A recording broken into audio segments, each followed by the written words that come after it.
అమరావతి వేదికగా టీడీపీ మహానాడు 2026 కార్యక్రమం రెండో రోజు ప్రారంభమైంది.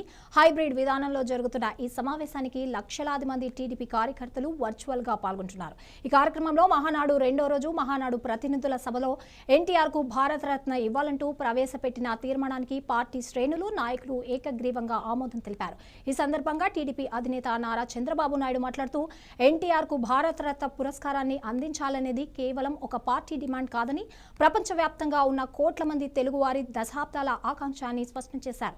సినిమా రంగంలోనే కాకుండా రాజకీయాల్లోనూ సంచలన మార్పులు తెచ్చి పేద ప్రజల సంక్షేమమే ధ్యేయంగా పనిచేసిన ఎన్టీఆర్ ఈ అత్యున్నత గౌరవాన్ని అన్ని విధాలా అర్హులని ఆయన కొనియాడారు. ప్రజల ఐక్యత కోసం బలోపేతం చేసి దేశ రాజకీయాల్లో ప్రాంతీయ పార్టీలకు గౌరవప్రద స్థానం తీసుకొచ్చిన మహోన్నత నాయకుడు శ్రీ ఎన్టీఆర్.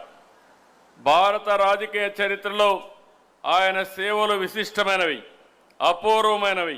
అందువల్ల తెలుగు ప్రజల మనోభావాలను గౌరవిస్తూ దేశానికి, తెలుగు జాతికి ఆయన చేసిన విశిష్ట సేవలను గుర్తించి భారత ప్రభుత్వం స్వర్గీయ నందమూరి తారక రామారావు గారికి దేశ అత్యున్నత పౌర పురస్కారం భారతరత్నను ప్రకటించాలని మహానాడు ఏకగ్రీవంగా తీర్మానిస్తుంది.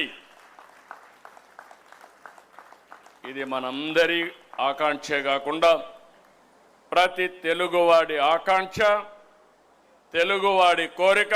తెలుగు ప్రజల ఐక్యత కోసం